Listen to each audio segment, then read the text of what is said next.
What's up, everybody? I am Ethan with Fight Me on this. I'm Jill. You probably know me at CoachJill.April.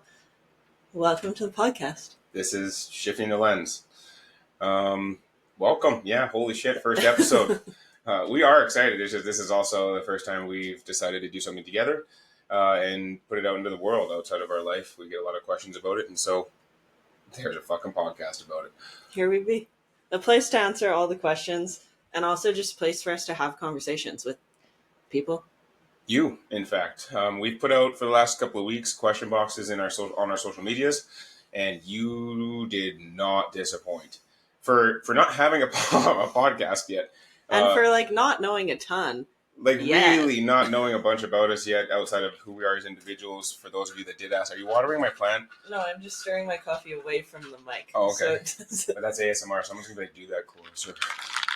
Slower. You're welcome. Thank you. Anyways, where were we? That was very distracting. Where were we? How we got here. Fuck. Sorry.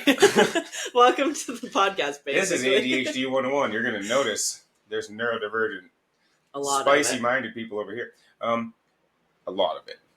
There's some more behind the door over there. Our roommate's here. It's an ADHD house. It's great. What to expect and why this podcast? Because people ask us questions all the time outside of the work that we do as individuals. How we got here, what our life's like, how we, got into modeling, how can we spicy model? What does that mean for our personal life? And just the way that we get to live and share life with the people around us, and what to expect on this podcast. Jill, you want to answer some of that? Yeah, I think there's a lot. Anything and everything, if I'm being honest. If nothing else, it's a place for open conversations. It's a place to get your questions answered, to be curious, to, figure out the things that maybe you didn't get to figure out earlier. Yeah, this is as much as a journey for us as it is a roadmap for you guys. Like we want people to know that there's another way to do this, that there's other ways to enjoy life with your people.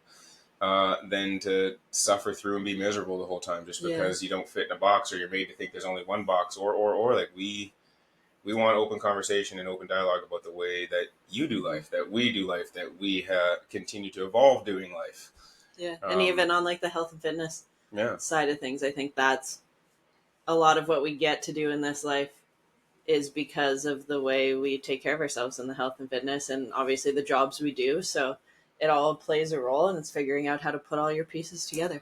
Yeah, that. So thank you for joining us, and this is the first episode of Shifting the Lens podcast, and we're going to start with the most basic topic that we can, and intro.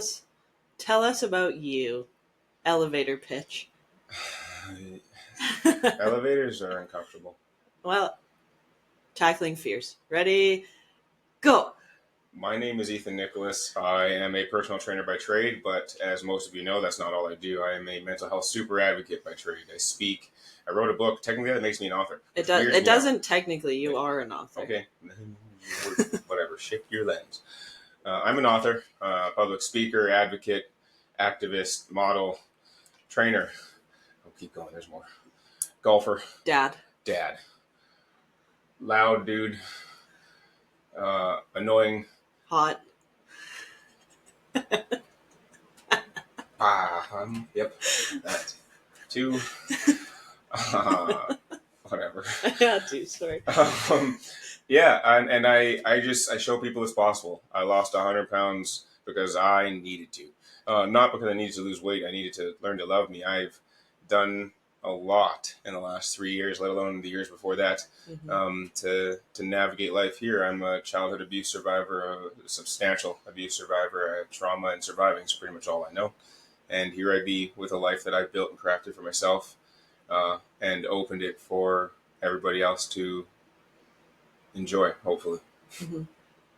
How about you? Work. That was 45 seconds, though. And in my defense, she uppercut me with a compliment. And I thought it was going to be 5 minutes. So and I proud don't of you. do compliments very well. I'm working on it. Yeah, you're doing great.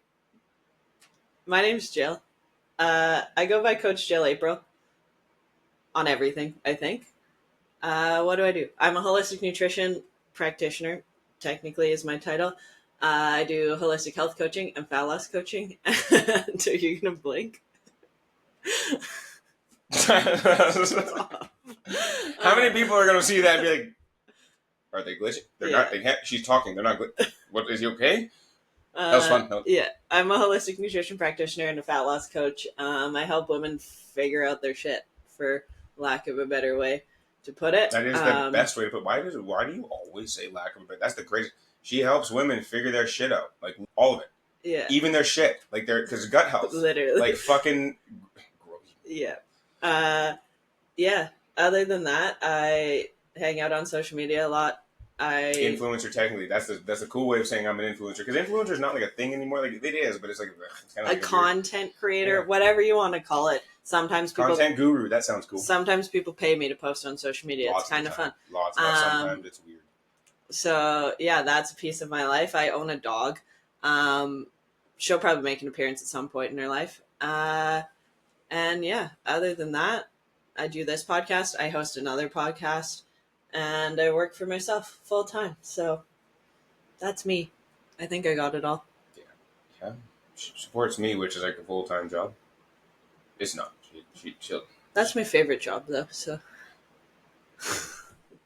on to us. We've done you. We've done me. Let's talk about. We have done you and me. Let's talk about lots us. of it. It's. We're talking about us. Yeah, we're talking about us. She got red that time. Guy got her. The story of us. Oh, we're gonna do questions because you guys asked a lot of solid questions, but we broke them down into categories, and this is the about us section. Yeah. So if you didn't already know, now you're gonna learn. Me and Ethan have already played this game once upon a moon, years ago, like 3 years ago, maybe longer than that. No, that sounds right. Sounds about right. Like 2021-ish. Yeah, 2020, 2021. I can't remember. So first time around, and then now, what drew us together? You talk about the first, because you handle the first, I'll handle the second. Go. The thing that drew us together, a connection, a flat out holy shit connection. We were trained at the same gym at Millennium Place out in Sherwood Park here, and had seen each other multiple times. And I think that I asked to buy one of your shirts. I think that was the first like legitimate contact. And it, back and forth, got the shirt, and then she went to give it to me. Yep. What do you mean, yep? Look at her. Well, I didn't look like this. Well, listen. There's been many versions of both of us. Yeah, but I thought she was something then, and is. Anyways, got the shirt. And then I came to work out a few times, I think. Yeah, it's always the gym. You gotta move your body with me a little bit. It's like, sure, I'm not scared of you, big black man. And it was just this. We didn't talk about it for a little bit when we were sussing each other out, but just this draw, this pull, this good feeling, the safe feeling, all of the things, and it just ventured into a deep connection and a longing to be in her space. And being monogamous then was, it for both of us, and it just it was it, but it was not it. It was it, but it was not it. And it, we were both at a fucked up place in life, coming out of, for me, a long-term relationship with a child, and her coming out of a shitty, abusive situation. Both hearts are ready and wanting to love, wanting to love, but not ready for it. Mm-hmm. And I know many people that are there a lot of the time when they just like, there's the thing, and it's just, it doesn't work, and that's okay. It blew up pretty. I don't know if it blew up. It just like ended so abruptly and aggressively. It just like was just it's over and bye. Like full bye. Learned after she said hi to me again that she like full on blocked me, left, and that's fine. Do your thing. I hold nothing against anybody that has to do that shit ever. Like, why? Time out from our shit. Why? Here's just tangent number one. Why? Why do you hold expectation on people to need to stay in your life, or if they choose to leave it? Like, do your thing. Bro, like, put me out. I get it. Fuck, I don't even want to be around me sometimes. Like I we'll get into that later, but yeah, it was. Yeah, and as much as I look back and I'm like, I was probably aggressive. It was What I needed. Yeah, what was needed. Like, would we be as strong as we are now if we didn't if she didn't completely cut ties with me? I don't know, but I doubt it. There's a lot of things in healing from relationship and connection that need actual space. Like, yes, stay in each other's lives, but you might have to take time to heal and understand what it actually was. Like, for me, it was being volatile. It was being 0 to 100. I still am. I 100% still am. But there are far better warning signs now. There's way more understanding of myself before I get to that place. And for Jill, like, I'm not going to put words in her mouth. She can tell you herself. Yeah, it was I had a mindset for a long time, and you were part of that, of like, I can fix people. Give me your problems, I will take them, fix them, and then everything will be great. And that's not actually how this works, or how it works with anyone. I think you can help people heal and grow and sort through it, but it's not your job to be like, give me that, I'll fix it for you. Listen, ladies, men, non-binary, identify however. Them, theys, and gays. Legitimaquois. You can't fix. It's not your job. The problem with no, it's too early. Again, it's too early. There's so many tangents I can go on because these are hills I'll die on. But just you got to know that there's no fixing someone else. The only thing that ends is now you have to go put yourself back together because you're like, but I did all those things and it didn't work. Yeah, like it never was. You lose yourself to trying to fix someone instead of holding space for them to do the work themselves. Like, I cannot, and this is like a fucking whole batch of holy shit, especially when you support someone with monumental trauma, CPTSD, complex. Post-traumatic stress disorder is already fucking maddeningly complex. And then you make it more. And then you absolutely get to add the complex version of a complexity not understood. That's life with people like me. That's supporting someone like me is hunting for landmines with a hammer. Including for me. Like, it's not just her that's holding the hammer. I'm holding a sledgehammer. Longer arms, bigger reach. I don't have time for this shit. She's here with, the little hammer you do, like the you give the kids in like the clay. The little one that you can barely hold, where you're like, that's how she hunts because it's better for her that way. Cool. But it still is, in fact, like, it's the same shit. It's knowing that you're going to touch something. And you got to know that it's not you. You didn't bury it. You didn't set the trap. You didn't load it. Like, do you understand what I'm saying to you? Hear me for what I'm saying to you. Like, if you're supporting somebody, minimal trauma, little t trauma, big T trauma, whatever you want to call it, your job is to know that you didn't plant that landmine. The reaction to the landmine is not a reaction to you. This is why we can't fix people, because then your self-worth when the bomb goes off is exactly the same as mine. Worthless. Two people can't heal and grow if both feel worthless because of the same situation that didn't actually involve the other one. No, I can do this with you all day. Yeah. When you do this shit, it's learning that. That's probably the hardest part about it. Yeah, and it's still hard, but we can talk about that. No, talk about it now. We're here. Oh. This is still the same question. I don't give a shit how long this takes. Because that's what I'm offering you, the chance to tell people how hard this can be, because it is that thing that I love most about you. It's the strongest part of our connection, is that when I'm about to go, there's always a piece of me that is terrified of what happens next, because everybody leaves. Mm-hmm. I force people out, whatever the fuck they viewed it as. But before I go now, like, I'm pretty confident she's going to be here when I come back. Because when I say that, when I go on my episodes, I'm not here, I'm fighting for my life. She's dealing with the shell of the man that's in it. When I have to go, like, yeah, it's... And I think it's just like knowing that it's always going to be hard. But that's not a bad thing. It's the hard that she chooses. And it's the hard that I get to choose. Like, I have to trust every time that it's not going to be the last time. Yeah. Whereas last time I was like, stop the hard. I don't want it to be hard. Mm-hmm. I want it to be easy. And I remember that mindset being in my head of like, I just want something easy. But like, it's not. And that's okay. But why is hard bad? It gets like less hard. Yeah, they're but faster. It doesn't.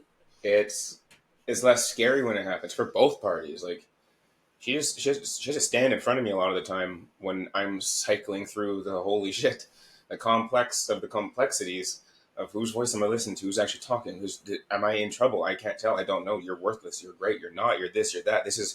I'm standing in this moment of sheer panic of all of the things I've ever heard about me that I've been holding on to my whole life, and have flashes of this being in front of me, who's still calm, who's showing signs in her face that she sees the pain in mine. So she's with me in it, and she's not doing anything. She might be getting a hold of my hand because I'm stimming. She might pull me closer because I'm trying to run. She can tell I want out of my skin. It's a lot. But it's not making it stop. And I think that's the biggest difference is last time it was a panic of like, how do I make it stop? And this time it's just like, cool, we'll ride it out together. And they last way, way less amounts of time than they used. They used to be days, sometimes weeks. Yeah. They're hours now, sometimes minutes. Sometimes it just like it's a flare up, and then there's the beacon of safety that I can walk myself back down this ladder. Sometimes I can't see the ground. Mm-hmm. I know she's there somewhere. I just can't see it. Yeah, and I think that's the biggest difference, and also the biggest reason why this didn't work last time. Because it was a make it stop, fix it, don't let it happen again. Now I'm just like, cool. I mean, not cool, but cool. Let's do it together. Like, but it is like and that mindset doesn't bother me, and it don't. Like, cool, we're here. Let's go. Yeah, this is a part of this thing. And it also makes it far less heavy on my end because I'm not picking it up and taking it for myself. It's just like, cool, this is your thing. What do you need? Yeah. And then we can I shoulder some of this weight so you can focus on getting through it? Like, yeah. And then we both move on versus you not getting what you need and then me being like, that didn't work. And then neither of us resentment settles in so quickly. And that's what happened last time. Like, it's like, I don't get what I need. I can't give her the things that she needs if I can't get what I'm, but that, like, I just want to hug her, but like, I don't want to do that. Like, if I can't be safe, then why does she get a hug? And then I was frustrated because I'm like, why didn't that work? So my best effort, and like, fucking wasn't it? That's why I'm good at running a business, but like, it doesn't correlate great because business wise, I'm like, why didn't that work? I'll figure out how to make it work. But like, that's not what supporting somebody is. But I think, those like 3-ish years apart were me figuring that out and you figuring your things out. Yeah. And like, again, this was like, she was gone. See ya. Like, I'm thinking that I'm moving on with life and I'm doing my thing, and I am. And like, it's a beautiful thing. And then she comes back and is like, sick. Like, I get to have this presence back in my life. I get to have a version of this connection in a different way. I've done so much growth and healing. Like, cool. Connection is connection is connection. Why it's here is a easier way for me to do life. Like, people come in and out of my life all the time. Yeah. Why is so much easier than me seeing it and go, expectations! And I'm good. Like, come in, leave, hate me, love me, care. Like, it rubs me the wrong way far less now. So when she's like, yeah, like, I think I picked on her squat. You did. Like, he replied to my story and he was like, I don't know what's happening here, but like, it's not 3 years I thought improvement would have happened. That's rude. Improvement not in the gym, but like... Well, like... in other ways. Okay, let me... fucking time out. I meant of the squat, not of the person. Fuck. But yeah, like it was a bad squat. It was like that's not shaming. It was a bad squat. She looked it, but she squats great now. But like it it was bad. So I was like, hey, like That's you're bad. doing cool shit, but like we can work together and like I can help you with this real quick so you can like put out better content. And I'm pretty sure I said no right off the bat. For multiple reasons. I was like, no, I'm good. And then a couple months later, I was like, okay, this hurts. I need help. And fully came back with the intent of like, I need a trainer. I need someone to help me with this. Little did I know, in the disappearing for 2.5, 3 years, somebody decided to get shreddy. So I get to the gym expecting the version. I didn't decide to get shreddy. You did decide. I decided to learn to love myself. And in the process was a neat byproduct of that. So yeah, I get to the gym thinking I'm getting the version of Ethan I knew. And this is here. And then cue Jill almost shitting her pants. But I was like, play cool, you're fine, everything's fine. This is what he looked like before, don't worry. I had lots of worries. But was still very much like, no, this will be a friendship, he'll be my trainer, we'll figure it out. And as we spent more time together, I think we both realized that that was not going to be it. Yeah, it was weird when she like led on that she wasn't okay. When I was like, oh, like there's a connection here. I'm like, I feel that, but like it can't be the same thing because we've learned that this we don't doesn't do work. this well. Yeah. So it was still relatively easy, but like, yeah, but like we know, like this is just like that connection. This is that thing that we understand how great it was outside of the obvious holy shit. So like, hey, cool. Like then, like let's pour the energy into like being a trainer and a client. Let's pour the energy into like being able to support each other from this distance, and like it was working fucking great and fine. How'd we get here? Support. Well, yeah. Like how I got here, it was like I had already crafted my circle to support me. Like I kicked friends out of my life left, right, and center. When I started speaking. Like my mental health became so important in 2018, 2019 that I was like, there needed to be a shift. So I crafted a friends group around me that understood, that wanted to support me, that could juggle the versions of me that they each had to. Like it was relatively simple. It made tons of sense. Like I accidentally created a polycule. Polycule is like a group of friends that really love each other. They might even cuddle. Take a breath. Yeah. I like when you give me definitions. Yeah, I think my moment of like, yeah, friends isn't going to cut it was the protection side of us. Like anytime somebody would hurt you, I was like, why are we doing that? Like I may be 5'4" and not that big, but like, and that was something where I was like, oh, this is going to be more than planned. And this is why we probably shouldn't plan things. But it just, I think, caught us off guard the second time the same way it did the first time. Yeah, it was more like, why is this so effortless for you to just hold space for me to be and I think visceral? Like there were times when I'm like, I got nowhere to go, and she would message me. I didn't say shit. She would be like, hey, how's your day? Like, I don't want to talk about it. Yeah. Like what happened? No, I'm like, I'm good. Like I'm mad. Like I'm good. I'll fucking figure it out. I'm gonna go punch the bag. And it was just like, no, like I got time for this. I'm like, no, because I remember what happened last time. I'm good. And yeah, no, she just like made sure to continue reassuring every version of me that like I was allowed to take up that space, even if it was just a voicemail of being mad, being frustrated, being hurt or wounded. Like it was effortless, and that was alarming and also very grounding.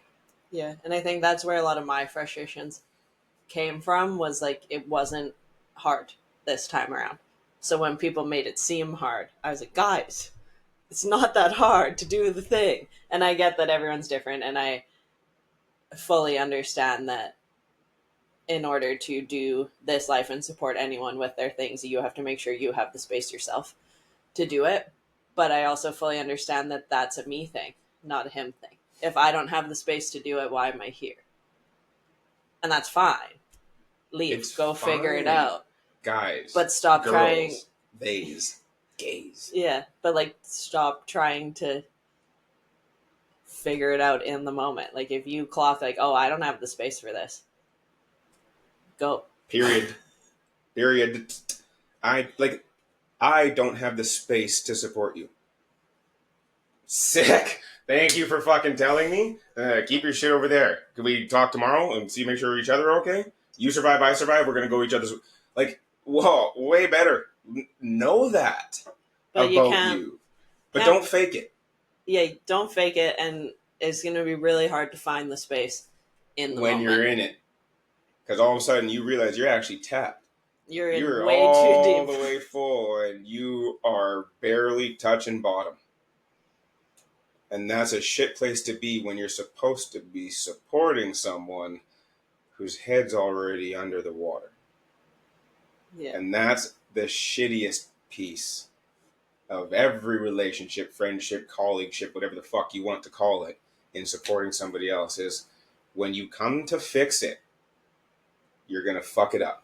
Yeah. And I think like there's a conversation a lot in the supporting people world that's like, well, if you don't have the space right now, tell them. And I say this with all love, for someone like you, that's not an option. To be like, hold on, can we deal with this tomorrow in a couple hours? Yeah, like I give everybody the warning. Like, yeah. Like, if you can't, it's cool. Like don't show up if you can't. Yeah, but like there's some versions of support that you don't get the option to be like, ooh, put a pin in that. We'll deal with it tomorrow. Mm-hmm. And that's fine. But I also know for myself that I have to have that space at basically any time. And I'm happy to. But yeah, it's not really like a, ooh, maybe tomorrow. Yeah, and you know what my favorite part is that when people choose, at the end of the real soul decision, choose to be there for someone else. Like, it's easy. Mm-hmm. That's the easy part, because you didn't feel like it was a responsibility, an obligation, like you had to. Like it's like I'm gonna. Like I'm going to be there. I'm choosing, no matter what's about to happen. I'm gonna be there because I know I can. The other side of that is knowing you can't, and having someone else. Brian, he's over there. Can't hear us because there's a door. You'll meet him later. He's asked some really great questions, even living with us, where Brian can take up that seat, and it looks very, very different from like standing in front of the ticking time bomb to. He brought me a sword the other day. Brian's everyone's inner child. Like, you want to learn what it's like to be a kid. Brian, hang out with Brian. So much joy, and that's going to caveat us to telling you how we're going to start our episodes and share our fucking weeks as share a hard and share some joy. And we didn't do that this episode because we wanted to get into it, but we are going to do that. We would love to hear yours. What was your hard from the week? What was something that filled your soul with joy? Not just like what was your good, because I don't fuck that. No, I want like what filled you with joy on the other side of something that was difficult to handle. Like a sword. And yeah, like I was really in it. Suicidal ideation and everything. It was an inconvenient time to put a sharp object in his hand, but she knew that. It's fine. In Brian's defense, he didn't know I was in it. I was standing there being like, "You really he got gifted something and was like, I'm excited to share it with the other child in the house." And everyone survived. It's fine, but there was a moment. There was a really cool moment. No, it wasn't that. She's fucking lying again. It was when I came out of the sheath, because I'm a boy, and then I could feel her staring at me in the kitchen. I looked over, and like it was this look. He brought me a toy. This wasn't my fault. And we didn't tell Brian that I was not okay until like a week later. And he was like, wait, what? Like, yeah, you gave me a sharp object, bro. Probably not the best. I only panicked slightly. It's fine. But like, it was that easy. And here's the caveat to the story is that I was able to, for the first time in 4 days, put all my shit down immediately because of the child that walked into my house and Brian. Like, he came in giddy. He's like, I got something to show you. He's like holding them. I was like, and what he are looks in those me in the eyes and he's like, I got something to show you. And I was like, okay. And like the moment that it opened, I was like, that's going to be a sword. And I was not disappointed. And there were two of them. That's how easy it can be to snap me out of it. That's how beautiful supporting me can be. It's sometimes, yeah, it is really tough to navigate it. Sometimes it's like a quick comment or a joke or a sword. Like, no more swords? A well-timed sword. Brian, no more swords. All problem. Like, it was a great moment. But like sharing the responsibility supporting me is that simple. Brian had no clue that he walked in and changed the whole demeanor of my day. No clue. I didn't get to share that with him till later. But it is that simple sometimes because he chooses to show up. He just shows up like him. I was going to say, part of being authentic is just like, Brian's Brian. Like, he annoys the shit out of me sometimes. Like everybody does. I annoy the shit out of most people. But then in the next breath, like, fuck. He's so great. He's just so great. Brian, I love you. If you don't know that, man, like, you're going to hear this a lot, but I love you, bro. Yeah. So I think that's how we ended up back together, and the rest is history. I ended up in this house because my apartment had mold in it. That was a good time. And I've never lived with a boy, let alone wanted to live with a boy, and now I live with two. So what a life. But yeah, and now we're here figuring it out, doing the things. Yeah, pretty good life. It's a great life. It's hard as fuck sometimes, but it's like, so I can't even count how many times a day just sitting in a moment and just like, what a life. Mm-hmm. Like, is in the sword moment, like, I'm just like I'm looking down a samurai sword that was handed to me by a 26-year-old male. And we're both 5. Like, we're both like, but those are also my favorite moments of, what like, a life. Living with boys. Not that I've ever lived with boys, but like, I used to have to go to Winnipeg. Don't but like, being in a house of boys, like, those moments will never bother me. Like, I apologize for being a boy sometimes, because but like, don't. Because we're conditioned to. We're men. We have real responsibilities, and like, yeah, but that's why we die. Also, like, fuck off from me. Like, I live for being a child. I'm a giant child. Like, you're gonna see a lot of it if you haven't already. I'm fucking 5, and I love it. I spend most of my adult life teaching other adults how to play. Yeah, in every sense of that word. But like, I mean that. Yeah, and I don't know why people get offended by people being a child. Like, I ordered almost $100 worth of candy a month ago. Should I have adult money? No, but I do, so I get to choose how to spend it. And like, I spend it on candy, Brian spends it on swords. Do your thing. I spend it on psychedelics. But like, why do we get annoyed with that? I don't understand. Those are like the pockets of joy that, like, as much as I was like, oh my god, I was making so much progress on this boy house and now there's swords, it was still fun. My only request was that they didn't go in the living room. You were going to get them mounted. Yeah, like, they were like, we're going to hang them on the wall. And I said, just please don't put them in the living room. But like, I'm glad you have your swords. So, but it's like the simplest things sometimes. And especially all like, the time, guys. Like, life all the time. If you learn to notice them, I hate that old adage is right. Like, you stop and smell the roses. Like, fuck roses, first of all.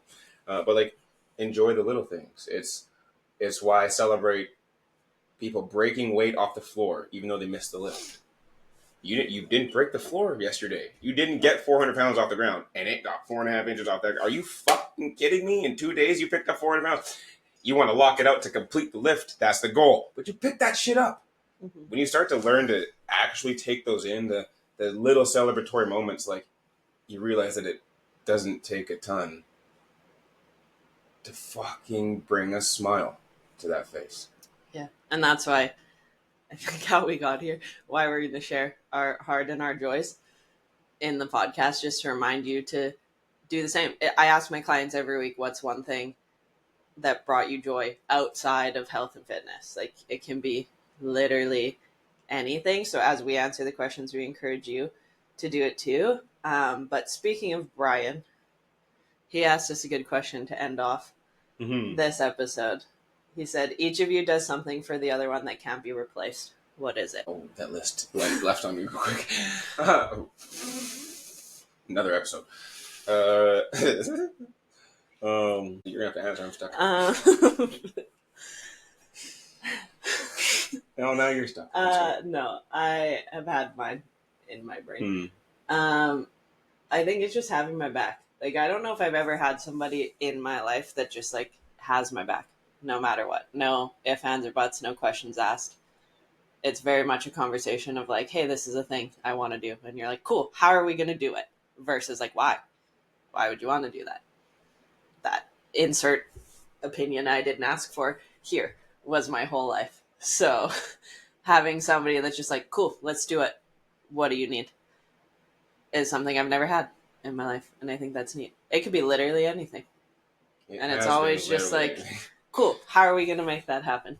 And I think everyone deserves that in some form, but having it in your partner and the person you spend the most time with makes life easier. Or the people you spend the most time with. Yeah. Depending on how you do and life. Also, as like a hyper-independent human who's trying not to be that way, it's nice for someone to be like, yeah, what can I do? Versus like, this is the thing I want to do, but I'm going to have to figure it out by myself because nobody else is going to get it. I mean, I don't always get it, but fuck. It's always, it's also fun. Sorry, you didn't answer it. Like, it's for me, that's fun. Like, supporting people through their shit like that, like, do the crazy shit. I'll hold your hand. I might even do it with you. Leave me the fuck out of skydiving and bungee jumping. That's for white people only. Listen to me. I promised the universe a long time ago that I would get my shit straight if they helped me stay alive. I would stop doing white people shit and risking my life for that. It was a weird agreement, but like, that's it. Maybe that's why we're good, because like I like my feet on the ground. I like jumping up. And I don't like jumping out. Off. Why are we getting in a plane just to jump out of it? It was a good plane. Why do you stand on a bridge and look like, why is repetitive suicide a game? Like, just like a fun you're like, hey, prank. Hey. And then a big old psych at the end. Like, I don't know. That in my body sounds terrible. Yeah. But what a weird feeling. Yeah. Although, like, the traction might be nice. No. It's not. And my irreplaceable thing. Even though when the dark is winning, rarely, sometimes it's just too hard to see through. The safety. The safe place to be all versions of myself. That I have to be, that I've had to be, that I've grown to be, that I've learned to put down, that I have to push down, that I have to hide, that I have to mask. The ways that I need to survive all have a place with Joe. And that's something that is highly irreplaceable. It's also my favorite thing. Like, we said that to Brian the other day. Like, I was like, listen, I loved Ethan last time. This version's just like a nice little bonus, but like doesn't have to exist. And that's, I think everyone deserves to be loved for all the versions. Because we all have multiple, whether you think you do or not. You're probably just not allowed to show all the versions of yourself. But they all serve a purpose and are there for a reason. And nobody should feel like they have to hide something just to make somebody else's life easier. Yeah, I like that. Stir the shit. It's really fun. It is fun. Like, if you're people are gonna be mad anyway. Let's leave you with this. People are gonna be mad anyway. People are gonna hate. I'm black. I didn't ask for this. My mom apparently had jungle fever. Went down to Jamaica as a Christian. Got it on. Here we be. I didn't choose the skin color I have. I like to darken it because why not? But like, people hate regardless. So you might as well be you and have a fucking blast. Maybe unless you're like a criminal or like psychopathic killer, like that's different. Like there's probably one of those here somewhere. If I ever snap, there'll be signs. But like other than that version, like I'm free to just have a time. Like some days I absolutely just love being the most aggressive, out loud, holy shit, half shoulder wearing overall, painted fingernail, fucking looking all the things, just like because I don't have to care. I felt great. And then like completely different in pink shorts and no clothes because I also felt great and it's hot. And then there's me, just happy every time. Oh, what's he gonna do today? I don't know. Stay tuned to find out. But yeah, we're excited to be here. We're excited to share and hopefully answer some questions and just give options, if nothing else. We're not here to convert you. This is not conversion camp. We're not here to force you out of your current life. There's probably going to be episodes that are uncomfy for us, uncomfy for you, that bring up questions, comments, concerns, triggers, whatever it may be. There's probably going to be things you don't like. That's okay. You're allowed to. Imagine having to come out this end after figuring out the rest of the shit we didn't like. Yeah. It's the same thing.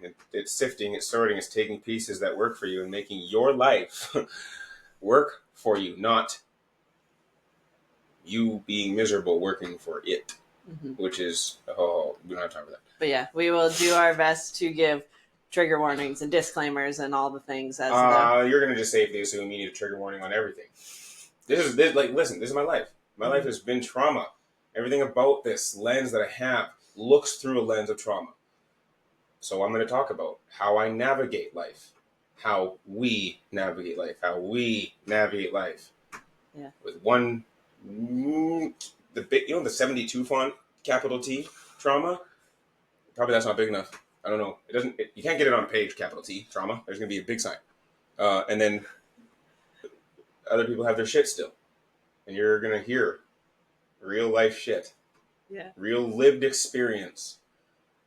You got to know that it's going to be ugly. So here's your trigger warning. We'll put one in the notes section. But here it is. For every episode that you hear, you're going to hear some shit. Yep. And we encourage you to sit with it, process it, ask questions, bring up conversations. Email, comment, whatever. Like, we're want here to talk. Yeah. If you haven't noticed, we really like to talk. So sort of. Most of that, until I don't, then I'm like, But yeah, we're here for the conversation. Questions, comments, concerns, whatever it may be. We hope you hang out. You can find the podcast account at Shifting the Lens Podcast on Instagram. You can send us DMs there. You can send us questions, comments, concerns. We'll be posting like snippets of every episode over there too. You can find me at CoachJill.April on Instagram and TikTok. You can find me at Fight Me on This on all social medias, including my website. We'll catch you guys next time. Peace.